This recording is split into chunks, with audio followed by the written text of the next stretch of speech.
L'info écho avec Capital. On commence par la phrase du jour. Sur les 62 engagements que nous avons pris, 50% ont déjà été faits, 31% sont avancés et 19% sont engagés. Ce mercredi, pendant 1 heure, Gabriel Attal a dressé un bilan des actions déjà menées en réponse à la colère des agriculteurs. Le Premier ministre a également annoncé le renforcement de la loi Egalim et assuré que le projet de loi pour une agriculture souveraine sera adopté au second semestre 2024.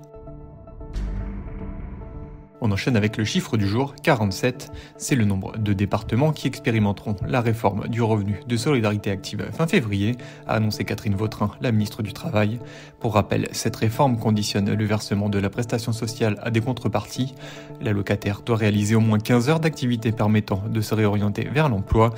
Des exceptions et adaptations existent néanmoins pour certains publics. Cette mesure doit être généralisée à l'ensemble de la France d'ici le 1er janvier 2025. On poursuit avec le comparatif du jour. La performance des sociétés civiles de placement immobilier a tenu bon en 2023. Pour les investisseurs, le rendement moyen versé s'affiche en effet à 4,52%. Toutefois, cette moyenne cache d'importantes disparités.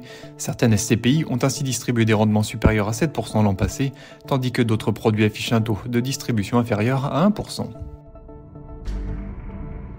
Et pour terminer, la question du jour, les acheteurs étrangers font-ils vraiment monter les prix de l'immobilier en Île-de-France ?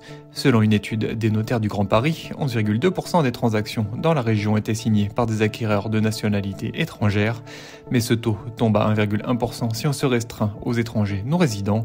Un chiffre en hausse par rapport à 2022 tout de même. Parmi ces nouveaux propriétaires, on trouve 25% d'Américains, 12% de Libanais ou encore 9% d'Italiens. C'était l'info écho avec Capital.